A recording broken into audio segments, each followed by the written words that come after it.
How to fix Crunchyroll subtitles not working. To fix the Crunchyroll subtitles not working error, you simply have to turn off the subtitles and try to wait for a few seconds and then turn them back on. Or what you can also do is simply disable the browser extensions if you are on desktop. And if you are still facing the same issue, you can try clearing the app cache.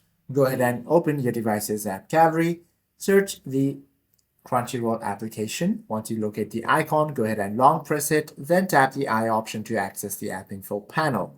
From here, you simply have to now scroll down until you find the storage and cache. Go ahead and tap on this, then proceed to clear the cache to remove all sorts of corrupted files within the application. Go ahead and relaunch it and your problem should be fixed. Hope this video helps you out a lot. If you have any questions or queries, do comment down below.